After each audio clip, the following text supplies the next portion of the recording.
Hey yo, it's Guido coming at you with the Tactics Talk. Welcome back, guys. Thanks for tuning in this episode of World of Tanks. We have Eraser from Clan Net, Clan NETs, and it is a Mil 1 Tier 8 Swedish heavy tank. And he is bottom tier, but it's only 2 tiers. We've spawned into Cliff in the north spawn, and we're headed towards the middle. Eraser says he has learned some things from me. Oh boy, I hope this is a fantastic game. I'm just kidding there, Eraser. We're going to take a look at what Eraser did. I have 2 games from him from the Mil 1. And he sent both those to me. He said, hey, I'm starting to learn some things. And specifically, it's in relation to maps. Learning the maps, things like that. And I don't remember if Eraser said he's been out for a while, or if he was one of the guys that came over from console. But in any event, he says he's learned a few things. Look at those bird shadows. That's wacky. I don't think I've ever noticed the bird shadows. I notice things on these replays I never noticed playing because I'm so busy looking for the tank I'm going to shoot. Eraser is going to go ahead and come up here, and this is pretty common. So talking about maps, north spawn on Cliff, generally that little donut, I call it the donut, but this area right here is going to be taken by the south spawn. It's unfortunate because in the past, it was actually more of a neutral fight right there, but it's very difficult for the north guys to get in there and get anything done without getting wiped out. As a general rule, the north spawn will concede this spot, and that's very unfortunate. That means that where that Hawk 30 is, you can often get shot in the side right here. So let's see what Eraser does with that.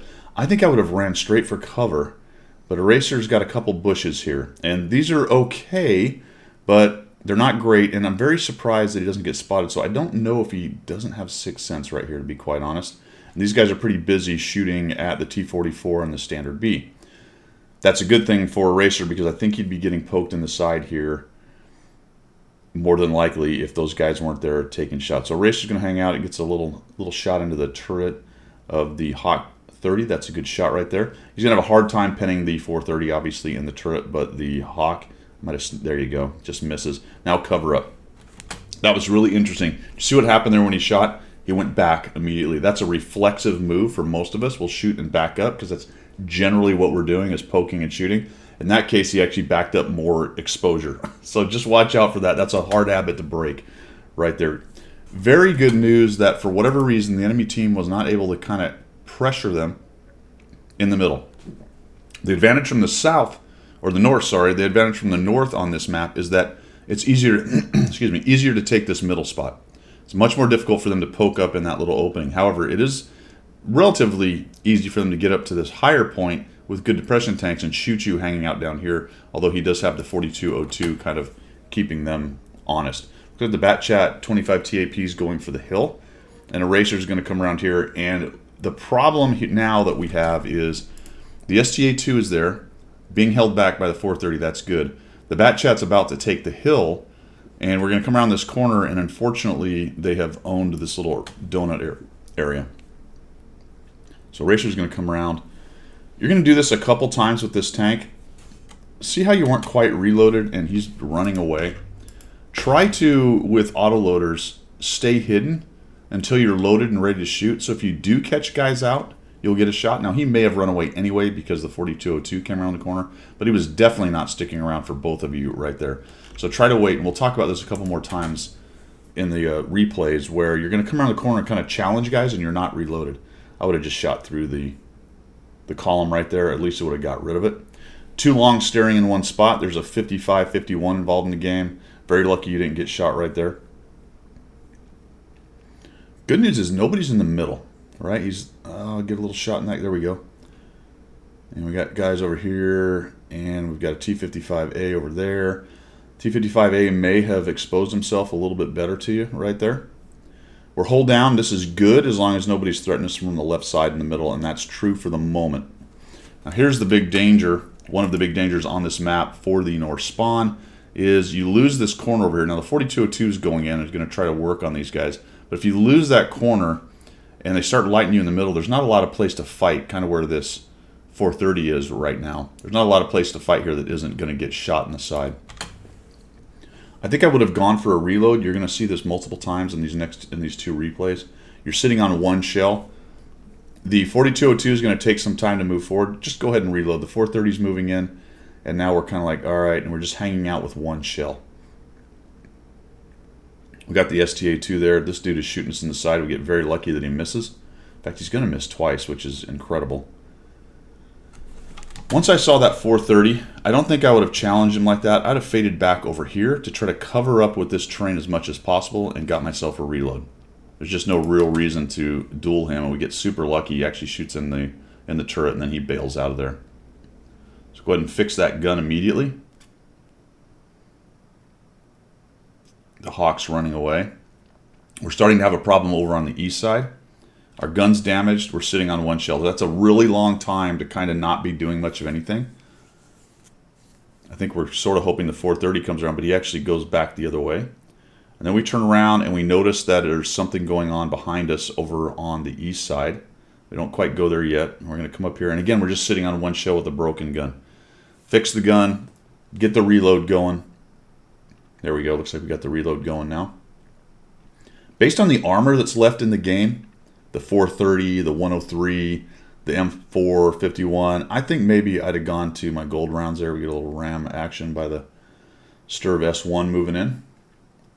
And this was a good reaction to what's going on over here. We've got a Super and a Conway, but they're facing quite a bit of beef over here. So we're going to go ahead and put our tank back into the game. We finally fix our gun right there.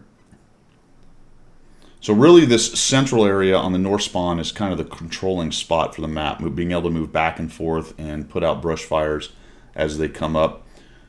Moving through the middle, if your guys are winning and getting shots into their backfield, is good. All right, I thought this was a lost opportunity. You saw these guys coming. I think I would have tried to get a shot between this dead tank and the wall as he crossed, because I think he would have exposed a bit of his side armor to me right there. Plus, I'm on autoloader. I might have been able to get 2 or 3 into him. We back out and we're looking for a shot. We're like, oh my gosh. All right, so you're a shift zoom guy. That's why I don't like it. You're just way too close. It's hard to see what's going on. I think if you'd have just done a quick zoom into something like this, you would have had a really nice aimed shot into his side right here. And as it is, we're sort of, holy cow, we eat some shots there, and we have one more, like, oh geez, and we barely get it in there. So nicely done. You got it done. It's just, that's my problem with the shift zoom and how it's set up, at least for your mech over there. A lot of guys have it just zoomed in, the shift set to just zoom in a little bit, and then they can scroll wheel. They can scroll wheel from there and fine tune it. So we eat another shot, and holy cow, we're so lucky this IS-2 is shooting HE for some bizarre reason. He misses, that's a good thing. Now we shoot him. I was a little bit curious here. I don't know if you're going for the tracks or the lower plate or what we were trying to do, but what it ends up being is we track him. Maybe it was a bounce, then we go for another track. That may have been the best move at that point, but while I had 3 shells, I think I would have tried to shoot him right in the lower plate and finish that guy off. Once you got down to 1 shell and you weren't able to kill him, then that was a good move because that slowed him down from coming around and trying to kill you. And absolutely worked out for you. Very nicely done. So it's an interesting thing where sometimes we put ourselves into a bad situation and then we finally make a good decision and it works out. Tracking guys and stopping them from killing us is always a good thing. Of course, the question is, as I always say, what did you do before that? Could what you did before that have been better? Now watch, we're going to have the same thing with the zoom right here. I'm just going to give you another example of why I just do not like the shift zoom, especially if it's zoomed in too much. We're going to come up here. Now, what I would have done here is, I don't know if you had the depression or not, but I would have investigated being able to sneak up and take a shot instead of selling out and going up over top. My problem with it is back there on the sniper hill, once you get spotted, you're just completely exposed up here. Good news is it looks like there isn't a tank back there because we know where the Sioux is, we know where the Sturv is, so it looks like, and if you counted noses, good on you. But it looks like 1, 2, 3, 4, 5, 6. More than likely there is nobody there. Look at that shit. Just, geez, man. If you'd have just zoomed into about right here or so, you could have fine-tuned that nice shot right into his turret, taking that guy down. We're like, all right, no, oh geez, oh boy. That's the other problem with being zoomed in too much. They shift a little bit, and now you have these great big gross motor movements to try to keep zoomed in. Whereas if you're more zoomed out to about here, if they move, it's a much easier, smoother transition to aim where you want to be. Immediately reload. There was nobody to shoot. You really want to have your entire clip. So as soon as you killed that T-30, you knew there was nobody else to shoot. Boom, C, get right into the reload. There we go. Just took a little longer than it should have. Sturv gets absolutely schwammered. Looks like he takes a couple hits from the Artie and somebody else. There's a 430 over there. So what do we got? We got a Hawk 30 running around, unknown. There's a Sioux 130 probably somewhere about the same spot. Two guys, the Sturv and the 430, are one-shots, near-deads. But they are fighting a couple near-deads as well. And then the STA-2 is up top, and he's full hit points. So what we got to do now is prioritize who has to go away. I say the Sturv and the Object 430 have to go away, and you need to be able to do that while maintaining your safety from the STA-2. And oh, by the way, if you take, and you never do this, SA-wise, I'd go, what's going on up here? Oh, crap. The Sturv is a two-shot to a full hit point STA-2. More than likely, he doesn't survive very long. I have to do something different. So we're going to back out here. I think we're worried that the Object will come around the corner or the Sturv and won't be able to kill him. That's probably true. One option would have been to load 2 HE shells. I don't particularly like that. I think you go with the APCR, and really, I think I'd be into my gold right now. But good on you, just rolling with the standard rounds. They don't have Artie. That's very good. That's a very good thing. I would check the mini-map. The Sturv is still alive somehow. I don't know how. It must be the STA-2 is getting aggro every time he comes around the corner, or he's worried about Artie or whatever. Ooh, very interesting thing just happened. The Sioux is making a move. The Sioux is making a move, and I think you notice him? No, you don't quite notice him. You had a shot right there. You absolutely had a shot on the Sioux as he comes in there. We're going to push in. The 705 dies. That's unfortunate. There's the Hawk. He's made an appearance again. So he's a one-shot to you. We've got 3 guys around this corner. Ooh, that's a little bit dangerous because they just cleaned up all your dudes over here. This is an interesting sequence, guys. Get ready for it. Here we go. All right, Hawk. Ah, dude, there's that zoom again. Just really lets you down. You're zoomed so far in you can't track. Something like this. Hey, what's going on? Maybe get the shot. And the other thing about being zoomed out a little bit more, zoomed in a little, zoomed out more, however you want to look at it, is I can now take in the whole picture here. If I'm doing this, somebody else comes around the corner. I don't even see him. All right? If I'm more like this, I can see what he's doing. I can shift my pipper around to go, where's his highlight? Maybe sneak a shot on him right there, and I can see somebody else trying to come at me. Well, I was like, oh my God, this is so claustrophobic. All right, there we go. So we got away from him. Oh boy, oh geez. Oh God, now we're looking at the ground. Is that the actual right rock? Yes, it is. Okay. Uh-oh. Look at this shot. Oh, I stopped it just in time. Hold on. Bloop. Okay, there it goes. Good job, and if that's what you were thinking, good on you. You let your artillery do some work, but guess what? That STA-2 won as expected. Back behind you, so now you're getting the sandwich. You got 2 guys, a 430 and a 130 PM. Oh boy, the 130 PM comes in, but he's got that slow turret, that slow half turret. Nice job on him. I don't know. This was great. Nicely done. You hit him. I'm blown away that the 430 is not already around the corner. But you get one shot on the STA-2, and then he just rages in trying to get a kill on you, and you snap a lap a ding dong. And Johnny come lately, he probably wishes, I imagine he was around the corner a ways, but it takes him a while to get there. He's got to know you're on a reload. Yeah, we're clicking on that, hoping that one of our buddies can come help us. Finally, your TD. And my God, what was that LTTB doing the whole game? Wasn't he back there the whole time? I think he was. Here comes the 52 hit point. 430 thinking, I got this guy. He's doomed. Oh, he bounces off the turret. And again, the zoom thing. Oh, geez. And that's what happens with the zoom thing. You lose him. I'd have just put the pipper on it, right-click, auto-aim, try to keep my front armor to him, hope that I could get a shot off before he gets another one. But guess what, folks? Here we go. Boof. The Sioux 130 PM takes down the last tank, and we have 3 kills, 2,329, 1,842. So I liked what you did as far as positioning and how you moved around the map. That was really nicely done. Talked about some specifics on mechanics, on reloading, on the shift zoom thing. Shift zoom or not shift zoom, that's up to you. I think you're zoomed in too far for the default, though. And a little bit more scroll wheel there and some of those cases would have helped you gain a little more SA, or at least keep a larger picture. You really got into the soda straw on a couple of those, and I think it limited your ability to get some shots. You made it happen. A couple snaps that worked out for you, noted. But nice game, man, in the old Emil 1. Let's move on to the second example you sent.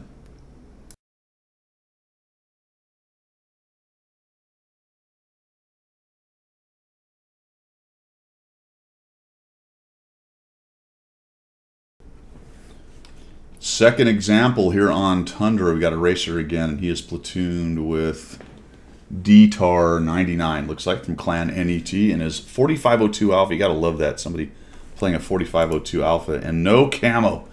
He gives 0 stuff. All right, good positioning. This is a great spot for the mill. It's a all tier 8 battle, but there's only 2 of you coming over here, so you're not going to be able to be super aggressive. Although, interestingly, old DTAR there does get a little crazy. So we'll watch what he does. The 69 and the TS5 have moved into that bottom area. The poor Type 59 is about to get clowned by them. But we've got an IS-6B over here. There goes the Type 59. He just dies wholesale. The 4502 makes an aggressive move. We miss the Scorpion. And he gets a shot off and then gets out of the way.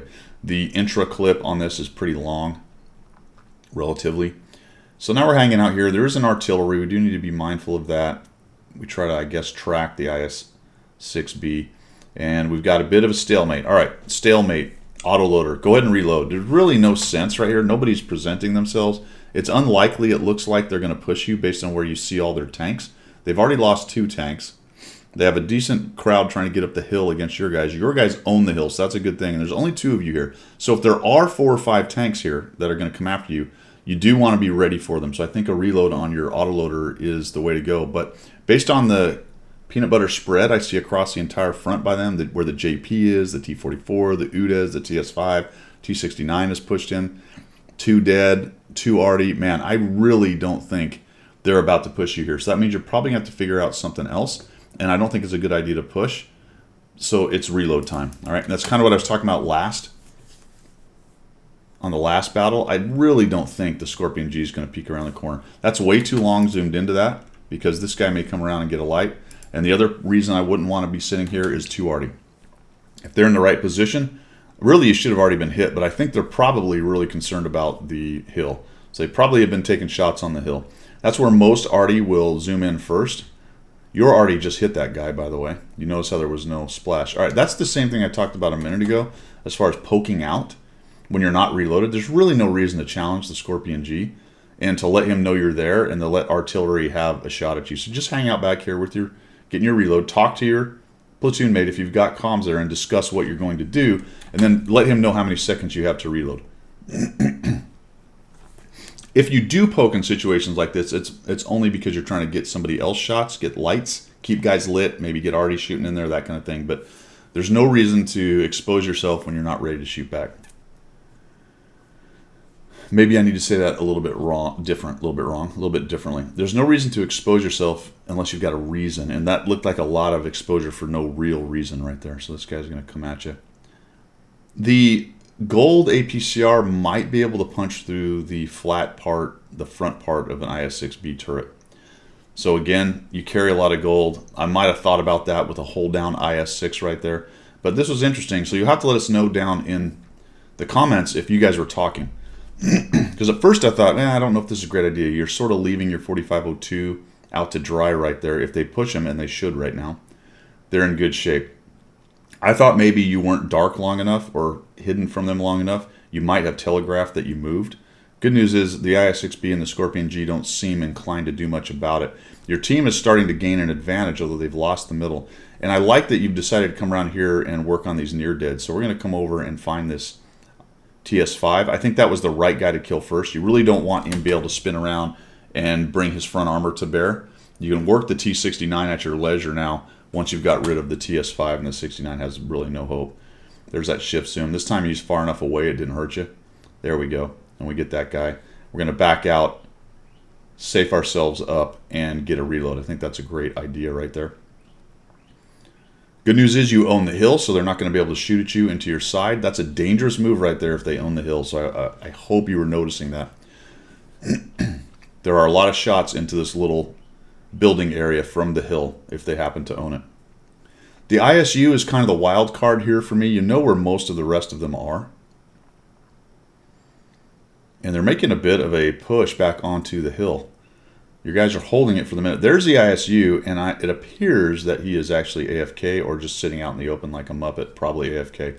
So you're probably talking to your 4502 buddy who's getting pushed by the Scorpion, and the IS-6 still hasn't been seen. If the IS-6 had pushed in with the Scorpion, your friend would be already dead, but unfortunately, or fortunately for you, unfortunately for the Reds. He's a bit of a Muppet, so he kind of comes in here. I love this prioritization. That was the exact right move. You weren't going to be able to kill the IS-6. There's no sense letting the Scorpion have any more shots right there, and he's a one-shot, so that was exactly right. We're going to kind of sneak a shot into there. Watch out for that space side armor on that thing. It's got some really good, wacky armor. Maybe a little bit back towards the back onto the sprocket. I don't know if it's if the drive wheel's in the back on this or what, but the back, I'll just call it the sprocket. To track that guy would have been the best move. Your friend makes a bad trade right there. There was no real reason to sit out there and risk a second shot. Again, go for that front sprocket. I think you get it by default there. There we go. You actually hit him, but it looks like a double tap on that guy right there. We take him down, and it's all over but the shouting. We got this thing dope. The ISU, like I said, is probably AFK right there. We're going to turn around. He dies, and we don't get any shots. The artillery dies to the last guys. So nicely done, man. I thought, both those games showed some definite map awareness on the map, and I will say some really pretty decent local flank information and knowledge and responses. Now the key is to start building the larger pictures of what else is going on around the map right there. The good news on both these games is your team really wasn't pressed. The last one was pretty close, I guess. You actually did a really nice job end game right there, but you were still working within the same general area. So start trying to think about expanding the field of view, the SA gathering to more of the map, and kind of watch how the deployments go across the entire mini map. You can start bringing that into your reactions. But in this case, not really required because your guys won. The flank in the middle didn't really fall. So you did a nice job in your local area changing the fight and changing the angles. Really taking out that TS5 and that T69 broke open your side of the map. That was really nicely done. And then the fold around onto the IS-6B being a Muppet and taking out that Scorpion, also really well done right there. All right, man. Thanks for sending those in. Nice improvements. I appreciate you sending those. That's all I've got for everybody else. We will see you.